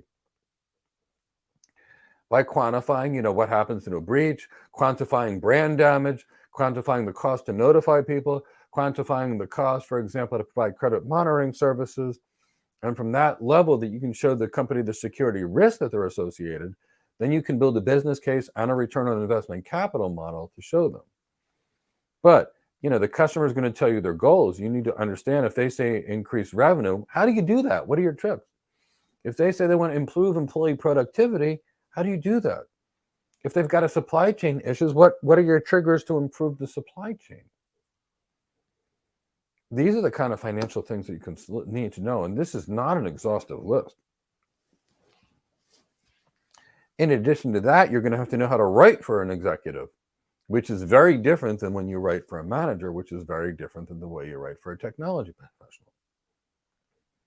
You're going to have to know how to build rapport with them. You're going to have to be able to look to them and say, are they a visionary leader like me, which most CEOs are, but not CFOs? Are they an analytical leader like most CFOs that are going to be looking at numbers, and you're going to have to communicate to an analytical leader differently than this? Are they a functional leader where they're on the process-oriented side, because you're going to have to communicate to them? Now, when you sense them and you communicate to them, you're going to have to listen to the words they tell you.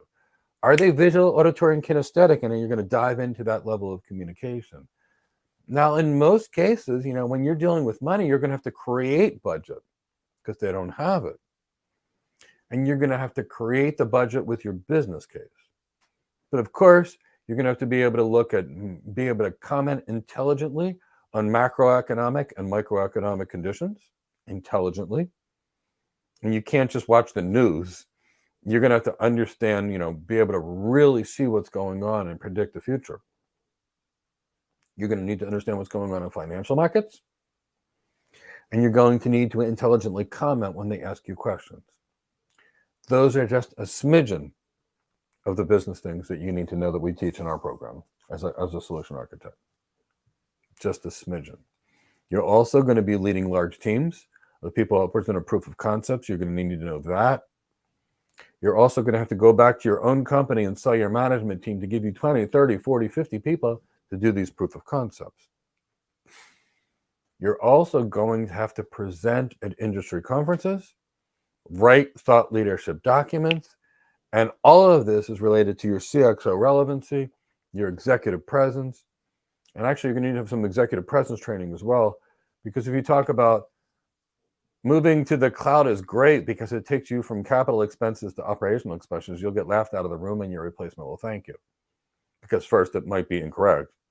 But secondly, if you were to say, upon examination of your capital structure, your weighted average cost of capital, your cost to run your systems, and the cost of the cloud, we feel it would be upwards of 21% cheaper for you to be on the cloud because of factors X, Y, and factor Z.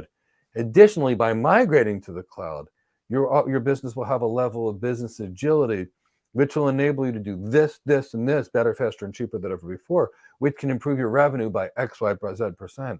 Additionally, with this new great communications and collaborations platform we're proposing to you, we feel that we can increase your time to market of new products by X, Y, Z%, while simultaneously reducing error defects by X, Y%. Therefore, the impact of this $30 million technology solution is $186 million of business value. Those kind of things, Josh, and we teach you how to do that in our program. You pretty much either need an MBA or the kind of training that we teach in order to be able to do these jobs intelligently and well. It's not kind of heavy-duty business acumen needed. Great questions, Josh. But it's the CEO you need to be more concerned about.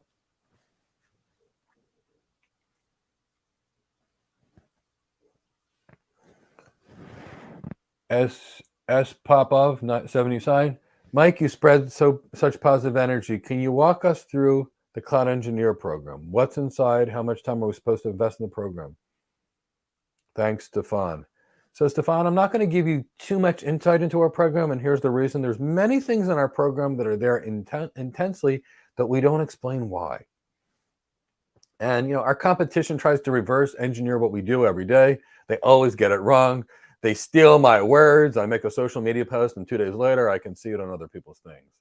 So there's a little bit of crypticness in what we do intentionally, because if you ever saw the movie The Karate Kid, where there was Mr. Miyagi teaching people wax on and wax off, and in the end, the kid was a master overnight, we use a similar methodology.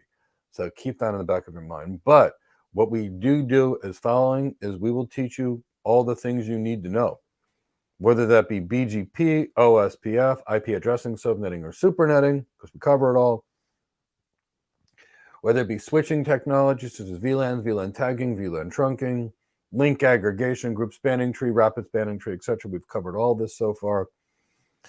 whether it's related to WAN technologies, when to use IPsec tunnels, SSL-based VPNs, private lines, Ethernet over MPLS, software-defined networking, and SASE. We're teaching all these things, not our DNS, DHCP.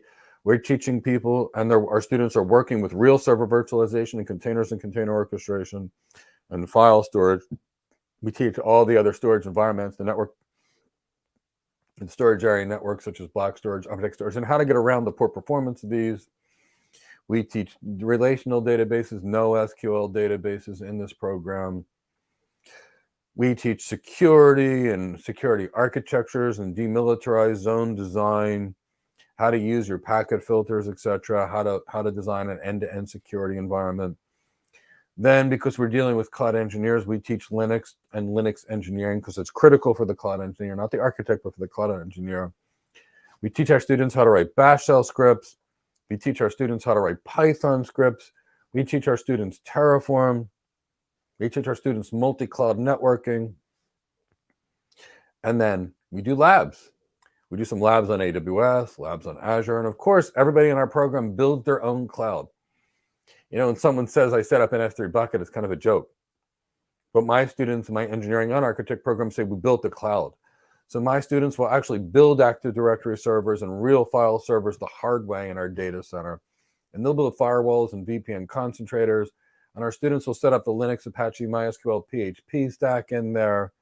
And then my students will literally build a cloud, federate the cloud to the Active Directory servers. And I could go on about some of the real labs that our students do, all on our servers. Now, of course, you know, when there's done that, you know, our students get trained for their interviews. Our students get trained on how to negotiate a higher salary. Our students get trained on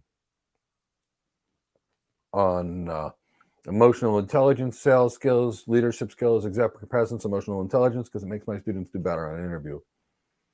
And we have 3 live classes per week, projects in between the classes, as well as labs. How much time should you invest in it? Depends on how fast you want to get through. I would say about 10 to 20 hours a week to get through in about 8 months, because it's a deep program. Cloud engineer is a big career. It's not something simple you could just get a certification and get hired for. So it's about 10 to 20 hours a week for about 8 months or so. But I don't know what speed you learn. And I don't know what your background is. So we all have different speeds that we learn, but that's an approximate. And you would do great. And that's about as much information as I publicly want to say about the program, but I can tell you that my students are having a great time. And we'd love to work with you, Stefan.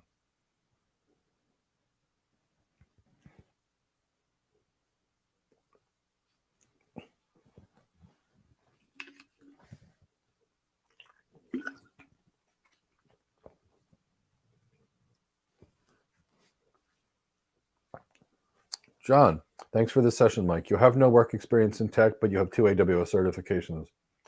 How do I make your resume good enough for a job application? Well, John, there's 2 things. You could take our how to get our LinkedIn and resume workshop, which is a 4-hour course, and we could do this. And you will get people to reach out to you. But John, if all you have is something like the AWS Certified Solution Architect Professional, it's not enough going to be for any job. You need to have something else in addition to the job. You need to have the underlying technology knowledge. So, you know, there's that. But you could take our resume training workshop and you will have people reaching out to you every day. Constantly. The question becomes is, when you get the people reaching out to you constantly, do you have the skills to get hired? And that's the answer that I don't know. But if you've got good architect skills or good engineering skills, and you've got the skills already, our 4-hour LinkedIn and resume workshop will get you the traffic you really need. But then, if you're going on interviews and you're not getting hired, then you need more than just certification. You actually need training. So keep that in the back of your mind. I can get you as much traffic as you need, as a rule, on your resume. Have recruiters reaching out to you constantly. That's not hard to do with the right branding. Resumes and advertising, we've got lots of experience there. But you've got to have the skills to back it up to be in it, to win the interview. So we can take our class to become a perfect engineer architect based upon which program you choose, or you can take our resume workshop. But understand, just having certifications is not enough for anything in and of itself. You need more. You need skills, but you may have the skills. So I don't know if you have the skills or not, but you may have them. Cal, we can go to the next one.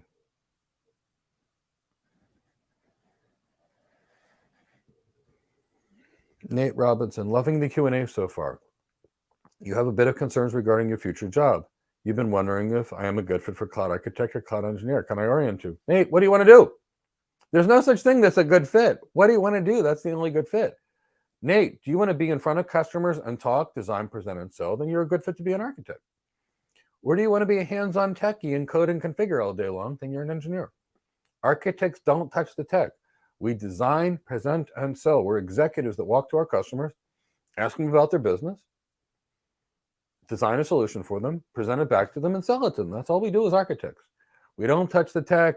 We buy lunches and dinners and drinks. We entertain our clients. We take them golfing.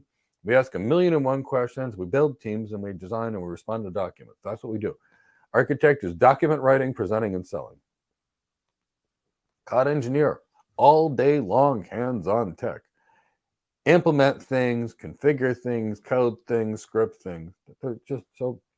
Nate, building architect designs the blueprints for the building. Construction crew puts it together. Cloud engineer equals construction crew. Architect equals architect. No different than a doctor. Doctor designs the plan. The nurse carries out the plan. Same job. It's no different. So architect, design, present, and sell. If you want to design, present, and sell, the architect's the right job for you. If you want to be a hands-on techie, the engineer's the right job for you. That's the only difference. Architect designs the solution. Engineer builds the solution that's been designed by the architect. Design, present, and sell. Build, build, build. That's it. Great question, though. And that's where the confusion is, because people are teaching, systems administration, which isn't even engineering, and calling it architect courses and certifications. But those people that are making training like that have never been architects in their life. They have no idea what an architect is. And they'll tell you, I'm an architect and engineer, and you can't be. It's like I'm a cat or I'm a dog, but I'm not a cat dog. It's just a totally different species.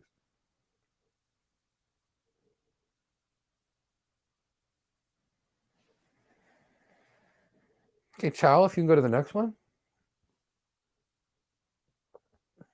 If you guys all want to give me a hashtag cloud hired or something like that.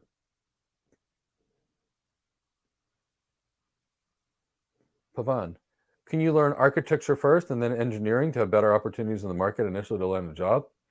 Pavan, okay, learn how to fly an airplane and then go to law school. Do you think that's going to give you better opportunities? It's not. So what do you want to do? You don't get opportunities by learning somebody else's job. It only hurts you. So if you want to be a doctor, don't go to law school, go to medical school. If you want to be an architect, learn to be an architect. Now, you're not going to earn more as an architect because you have engineering skills. It's not going to help you. It's not going to give you more opportunities either. It's going to reduce your opportunities. If I want a cat, I'm going to get a cat. If I want a dog, I'm going to get a dog. Just because the dog is pretty, if I want a cat, I'm still going to get the cat. So don't learn somebody else's career. That's going to hurt you in your career in multiple ways. So here's why this is the worst idea that you could possibly have, and I hear it all day long. I want you to understand this. I'm an architect. I spend time learning in my job. I'm better architects, and now I get more opportunities. I'm an architect, and I'm spending time learning somebody else's job. Okay, great. I now know this job, but I'm not training for my job. So I got two people. This person's been focused on their job. This person's been focused on somebody else's job, and I interview them. I'm not hiring the person that has the engineering. I'm hiring the architect because they've been focused on their job. Next is your brand. The brand of an architect is an executive. The brand of an engineer is a techie. The more you look like an engineer, the less likely you're going to get hired as an architect. And if you do, you won't be getting good high-paying architect jobs. You're going to get junior level ones because they're going to think you're an engineer and they're not going to pay you the same way. So if you do this, you'll be destroying your career, destroying it.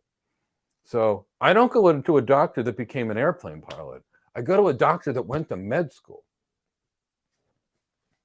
If you learn architecture first, your job will be an architect, which will pay you far more than you ever could in engineering. And it's the worst thing you can do to learn somebody else's job instead of focusing on being great in yours. You don't see Olympic gold medalists doing somebody else's sport. They do their sport, and that's why they're gold medalists.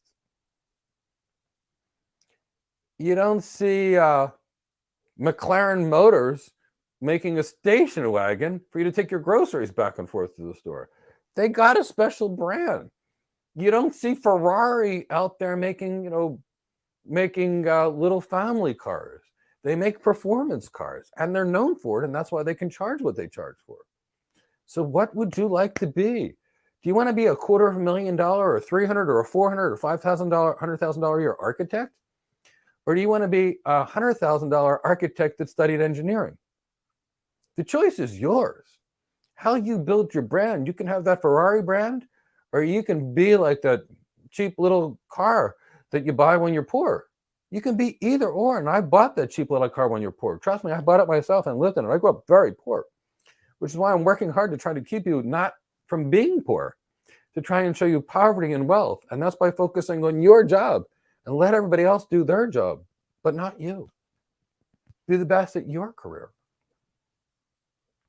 And no, if you take a good architecture class, that'll be your first job. You don't need something else. You don't need it at all. Delray Bat didn't need it. Daniel Bosu didn't need it. Jeffrey West didn't need it.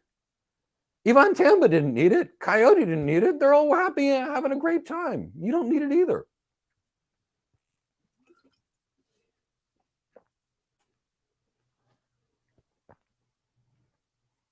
Collins. Mike, you keep hearing next generation firewall. Cisco has made them, but do they have a new name? Collins, everybody makes next generation firewalls. Here's the difference. Here's your AWS WAF. Here, you got hacked and it's done. You're over with. You break through it. It follows the rules. If something breaches the firewall that's abnormal, you can't do anything about it. Here's a next generation firewall. Packet gets through, some kind of hacking event occurs. The firewall says, I don't like this. Something's going on. Let me stop it with my intrusion detection, intrusion prevention capabilities. So I want you to think about it this way. The old days, we had firewalls like AWS WAF and security services that tell you you've been hacked. So you got hacked. Here's a message. You've been hacked. You've been hacked. You've been hacked. You've been hacked. You've been hacked. That's like the AWS WAF strategy with some of the notification services. Or you can use a next generation firewall, which is here. As soon as a hack attack occurs, stopped. It's like having some Navy SEALs with machine guns sitting behind the gate. Something gets past the firewall, they're all gone. So, that's the next generation firewall. So that's why we're not going to be using things like AWS WAF. If we care about security, we're going to be using next generation firewall. So all a next generation firewall means is it's adaptive in nature. So it's just like your credit card, Collins.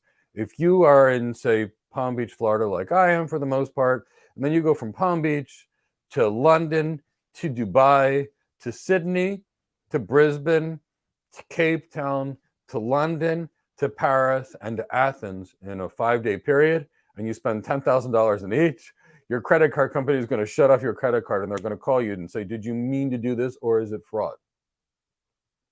That's a next generation firewall. It does traditional firewall things, and it also is adaptive in nature, and it will block it just like your credit card. All security companies, whether it be F5, which is not my typical go-to company here, although they are for load balancers, Cisco, Fortinet, Checkpoint, Palo Alto, they are all next generation firewalls. And that just means they're adaptive in nature. They don't just tell you that you've been hacked or let you get hacked. They actually stop the attack in their tracks. Great question, Collins. Excellent question.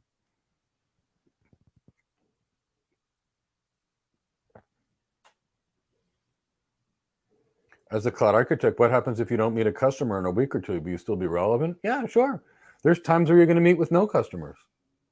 Collins, I had a period of about 6 weeks where I went to the beach every single day. I'm not joking. I'd be on the beach. I'd respond to an occasional meeting, email. I'd get on some conference calls at the beach. And, it was slow. And then I've had other weeks where it was busy.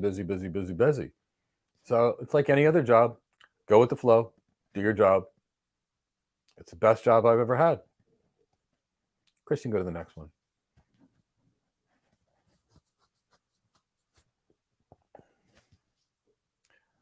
What does it cost to run a data center at home with 10 clients? Style Plus, this is interesting. So I spec'd the cloud that I was going to use for my students with AWS. They wanted $11,000 per month every month. Now, granted, if I got a committed use discount, it would get cheaper to maybe half that. It cost me $10,000 for the servers and about $100 electric each month to run that same $11,000 a month cloud on AWS. So I'd say, if I were to take the $10,000, divide that over the course of 3 years, which if I were to fully, depreciate the equipment, I'd be dealing with $3,300 a year, which is about $300 a month, plus $100 a month for the electric to run them. So I'd say it's costing me $400 a month to run a cloud that's got 240 cores and 2 terabytes of RAM for my clients, and it's pretty efficient. The cloud is obviously much more expensive, but here's the thing. I am managing the cloud. I designed the cloud. I've got Cisco firewalls here because I'm from Cisco. I've got a Cisco Enterprise Network because I tested a lot of gear for Cisco and they sent it to me. So for me, I don't need to hire a $300,000 a year CCIE because I am one. So for me, it was very easy to design and build my own cloud. Otherwise, if I had to hire a $300,000 a year CCIE to do the network, had to buy $100,000 worth of networking gear, it'd be cheaper to be on the cloud. So, we can't just look at the total. It's a total cost of ownership, things like that. But it's a great question, Style Plus. Chow, let's go to the next one. And I have to end at 12 today, but because we've got the free interview thing today, which is going to be a great experience for so many. Up and Up. Good morning. Can you give us an example on how to answer questions? Why do you choose AWS while interviewing? Yes, Up and Up. That's the kind of question you should be asking in class since you're one of our students and not on a career question thing. So I'd like you to ask that question in class. That's the kind of information we share with our students. Chow, let's go to the next one.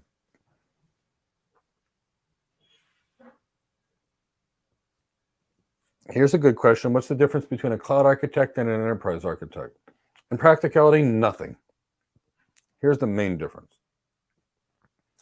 Cloud architects are about 50% business and 50% tech. And an enterprise architect is about 80% tech and 20% business. Now, you can be a cloud architect like me and do enterprise architect work and still get enterprise architect pay, or you could be a cloud architect and be, halfway to the technology side and halfway to this. So how you run these architect careers is really, it's up to you. There's no hard and fast rule on exactly what an architect is and how you can behave. My students all function like enterprise architects, and here's the reason. By giving them much more business acumen and much more leadership skills and much more executive presence and much better sales skills, my students earn a lot more. But really the difference is the focus. The enterprise architect is much more of an executive. They're more of a techie lightweight. They're a lightweight tech-wise. Whereas the cloud architect's got better technical knowledge. But in any case, it's still a position of design, present, and sell. Almost identical jobs. And, for this reason, I've got a lot of students that take my cloud architect career development program. And if they've been in tech before, sometimes they get enterprise architects as their first job. I've had 3 students that recently got enterprise architect jobs, and some were close to $300,000 a year, fresh out of my school, but they had a tech background. Normally, my students get a solution architect job or a cloud architect job as their first job, and that's normally a first place. But, a couple of years experience as a solution architect or cloud architect, you get some more business acumen, some more leadership skills, and enterprise architect. And what's the difference? You focus more on the business and less on the tech. What about a systems architect? That could be anything, Style Plus. So I don't want to touch that. It's not. It could be anything. And it's kind of one of those things where there's no real answer to that, because it could be somebody that's working on one system. It could be a hardware thing. It could be anything. So that's it's more of a made-up term, honestly. Can you be a cloud engineer and a cloud architect? You can be a cloud engineer and then go to school and then learn how to become a cloud architect, or you can be a cloud architect and go to school and learn how to become a cloud engineer. But you can't be both at the same time. You can't be flying the airplane and keeping the passengers in their seats at the same time. They're totally, totally different careers. So you got to pick one. Which would you like to be? Someone that designs, presents, and sells, or someone that codes and configures? No, you can't be both.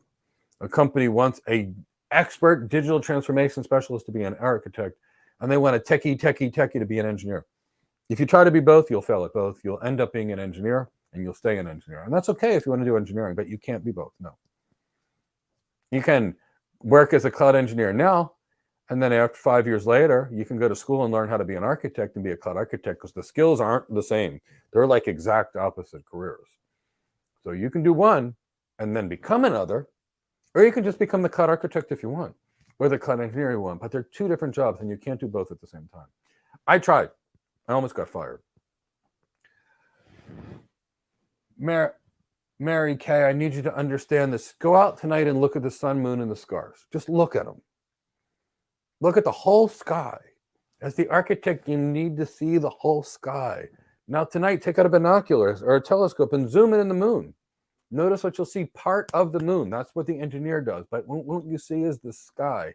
So no, pick one. Do you want to be a doctor or a nurse? Do you want to be an airplane pilot or flight attendant? Do you want to be an airplane pilot or a lawyer? Pick one and master the skills for your job, and you'll have a wonderful career. Got 5 minutes left, so I can probably do one more question, Joe.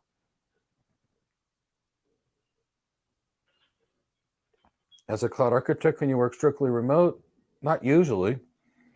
No, I did have a position. It was a little low paying for me, so I'd sent it to a friend of mine in India. It was a $300,000 cloud architect role supporting Japan completely remotely, a client in Japan, so it can be done.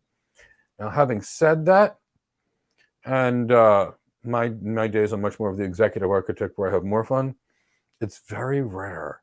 Because as an architect, you're going to have to be customer facing. You're going to have to meet with clients.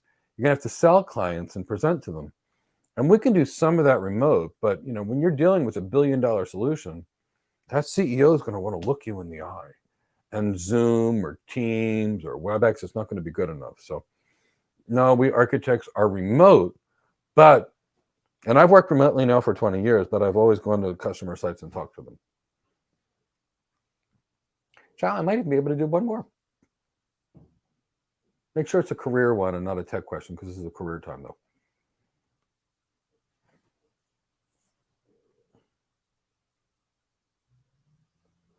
What additional skills do you need to run your own data centers? The same skills that you need for the cloud. They're identical. The cloud is nothing more than a network and a data center that's been virtualized. So if you want to build your cloud, you need the same skills that you would as a cloud architect. They're no different. All the same list, from the BGPs to everything.